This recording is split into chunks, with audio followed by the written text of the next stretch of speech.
आपण किती जणांनी हा शब्द ऐकला असेल की एल्निनो आलाय, एल्निनो आलाय. प्रशांत महासागर म्हणजे पॅसिफिक महासागरातलं तापमान 3 ते 5 अंशांनी वाढलं की एल्निनो आणि कमी झालं की लानिना. एल्निनो म्हणजे छोटा मुलगा आणि लानिना म्हणजे छोटी मुलगी. हा अभ्यास कशासाठी? तर आपल्याकडे असं म्हणतात की ज्या वेळेला एल्निनो जास्त सक्रिय होतो त्यावेळेला आपलं सगळं बाष्प तिथे जातं, कारण तिथे कमी दाबाचा पट्टा आणि आपल्याकडे जास्त दाबाचा पट्टा. मग आपल्याकडे यावर्षी पाऊस कसा काय झाला एल्निनो असून सुद्धा? तर तेच हवामान तज्ज्ञ बोलता बोलता असं म्हणाले, अगं कदाचित डिफेन्स मेकॅनिझम माणसापेक्षा जास्त चांगलं निसर्गाला कळतं. त्याच्यातूनच आपल्याकडे आपल्या बंगालच्या उपसागरामध्ये कमी दाबाचा पट्टा निर्माण झाला, हिंदी महासागरात पॉझिटिव्ह आयोडी निर्माण झालं, याचा परिणाम अरबी समुद्रावर झाला आणि आपल्याला पाऊस मिळाला. तलाव कोरडी राहतील असं वाटत असताना 41% तलाव भरलं. हे फार महत्वाचं असतं. मला असं वाटतं की या सगळ्या युद्धजन्य परिस्थितीत पाऊस सारथ्य आपलं करतो ना, त्यावेळेला तो सगळ्यात जास्त सुंदर असतो. एक लक्षात घ्या, अलेक्झांडर हा खरं तर जगज्जेता, पण ज्या वेळेला अलेक्झांडर द ग्रेट आपल्या भारतात आला, पोरसला हरून बियास पार करायला लागला, तेव्हा 1-2 नाही, तब्बल 70 दिवस पावसाने त्याला अडकवून ठेवलं अक्षरशः. किडे, झुरळं, डास, रबरबाट, चिखल या सगळ्यांनी इतका जेरीस आला की सगळं सैन्य घेऊन परत फिरला. अलेक्झांडर जग जिंकू शकला, पण पावसाने त्याला भारत जिंकू दिला नाही, म्हणून तो आपल्या बरोबर आहे. आणि हेच तो कायम पाठीशी असतो म्हणून राहतं. आजची तारीख सांगायची तर 12 जुलैला सुद्धा तो बरोबर 16व्या-17व्या शतकात असाच पाठीशी होता. बाजी प्रभूं बरोबरीने लढला, म्हणूनच घोडखिंड पावन झाली आणि दोघही एकत्र म्हणू शकले, पावन खिंडित पाऊल रोवून शरीर पिंजे तो केले रण.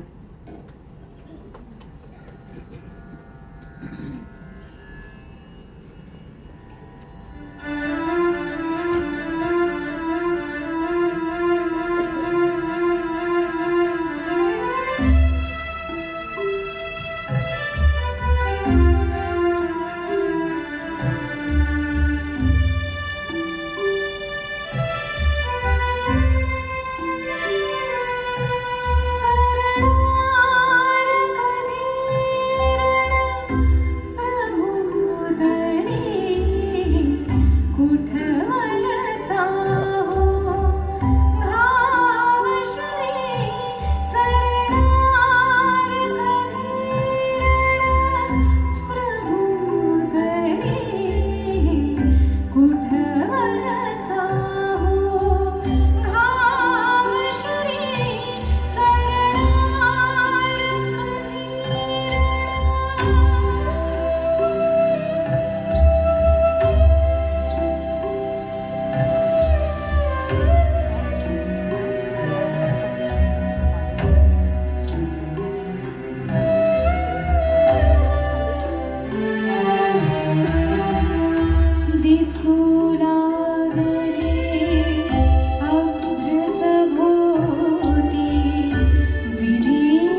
सरणार कधी रण प्रभो तरी हे कुठवर साहू गावशिरी. सांगा, पाऊस आपली अशी अवस्था करत नाही? एक लक्षात घ्या, पाऊस जेव्हा आपल्याला जिंकवण्याच्या भूमिकेत असतो ना, तेव्हा तो खरोखरच सुसह्य आणि आल्हाददायक असतो. पण जेव्हा तो माणसाला हरवण्याच्या भूमिकेत जातो तेव्हा तो नेस्तनाबूत करतो. लक्षात घ्या. आणि हे विचित्र आहे खूप. याचं कारण असं, अहो, पाऊस सुरू व्हायच्या आधीच पावसाने ही चुणूक दाखवून दिली होती. मे महिन्यामध्ये उत्तर प्रदेशात जो पाऊस झाला तो मला सांगा, वादळी वाऱ्यांचे किती भीषण झाला. 26 जिल्ह्यांना त्याने अक्षरशः झोडपून काढलं. 200हून अधिक गुरं, 125हून अधिक माणसं गेली आणि जखमींचा तर आकडाच नाहीये. आणि इतकं विचित्र प्रकारचं वादळ होतं. एक उदाहरण फक्त सांगितलं असतं. 50-55 वर्षाचे नंदिनिया नावाचे रिक्षा चालक होते. त्यांना रिक्षा पुढे नेता येईना म्हणून एका आडोशाला उभे राहिले आणि तिथल्या पत्र्याला एक दोरी लावलेली होती. ती घट्ट दोरी धरून उभे राहिले की आपण सांभाळू शकू. पण त्या वाऱ्याचा वेग इतका तुफान होता की त्याने त्या पत्र्यासकट, दोरीसकट माणसालाही 50 फूट वर उडवला, म्हणजे 5 मजल्याच्या वर. आणि ते दादा भिरकावले गेले शेतात. त्यांच्या पाठीला लागलं, डोक्याला लागलं, हातापायाची हाडं मोडली. अजूनही उपचार चालू आहेत. एक लक्षात घ्या, मला नेहमी असं वाटतं की माणूस नेहमीच निसर्गाला कनिष्ठ समजतो, पण ज्याला निसर्ग वरचढ होतं ना त्याला माणूस टिकू शकत नाही. मी नेहमी असं म्हणते की रणातला पाऊस परवडतो, मरणाचा पाऊस परवडत नाही. आता 4 दिवसाच्या पावसात सुद्धा मृत्युमुखी झालेच ना काही जण. होर्डिंग्स पडून असेल, मॅनहोल मध्ये जाऊन असेल. का अशा पद्धतीने वागतो आपण? एक लक्षात घ्या, आपण पटकन दोष कोणाला देतो? प्रशासनाला. पहिलं शासन आपल्याला केलं पाहिजे. आता न्यायालयाने निकाल दिलाय की नाही की पहिले जबाबदार आपण सुजाण नागरिक आहोत की नाही? मग जर याचा विचार करायचा असेल तर पावसाकडनं एवढं तरी घेऊया ना की बाबा रे, तुझ्यासारखं शहाणपण आम्हाला थोडं दे ना. जसं तू आम्हाला देणार आहेस तसं तुला थोडं कृतज्ञतेने आम्हाला देता येऊ दे. आणि हे जर देता आलं नाही तर पुढचं गाणं खरं तर विरहाचं आहे, पण इतका टोकाचा विरह तो आपल्यासमोर आणून उभा करू शकतो की येणाऱ्या सरीला शेवटी आपल्याला म्हणावं लागेल की तू गेलीस तोडून ती माण सर्व दागे, फडफडणे पंखाचे शुभ्र उरे मागे. वाव.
भेट आपुली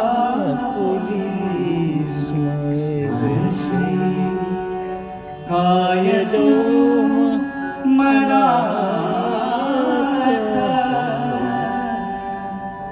बगळ्यांची माळ फुले अजुनी अंबरात बगळ्यांची माळ फुले अजुनी अंबरात बगळ्यांची माळ फुले अजुनी भेट आपुली स्मरशी भेट आपुली स्मरशी काय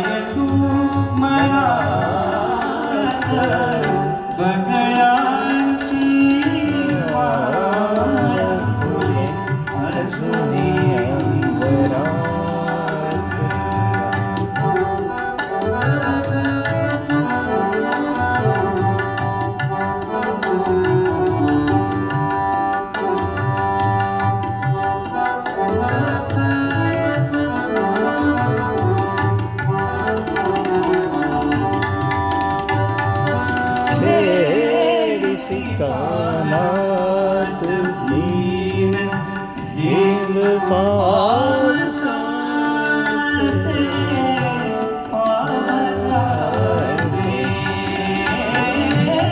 छेडती पारात वीण पावसाचे ओल्या रातले ऊन अभ्रकाचे ओल्या रात फुले ऊन अभ्रकाचे मन कवळा मन कवळा घन घुमतो मन कवळा घन घुमतो दूर डोंगरात बगळ्याची वाट फुले अजूनी अंबरात बगळ्याची वाट फुले अजूनी अंबरात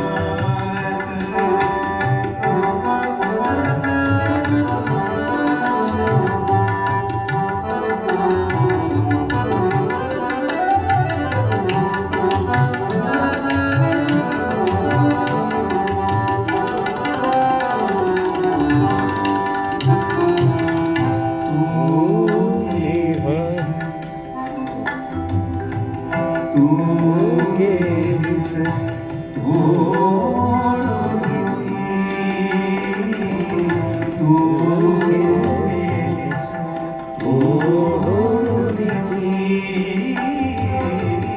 तू गेलीस ओढून मार सर्वहाये तू गेलीस ओढून तू गेलीस ओढून माड सर्वहाये फडफडणे पंखाचे फडफडणे पंखाचे शुभ्रवरे मागे शुभ्रवरे मागे सलतेती तडफडका सलतेती तडफडका कधी तुझ्या फुलांची माळ फुले अजूनी अंबरात बगळ्याची माळ फुले अजूनी अंबरात आपुली स्पर्शी आपुली स्पर्शी आय तू मनात बगळ्याची माळ फुले अजूनी अंबरात बगळ्याची माळ फुले अजूनी अंबरात अजूनी अंबरात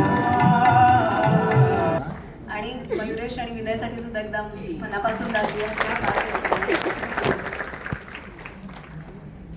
या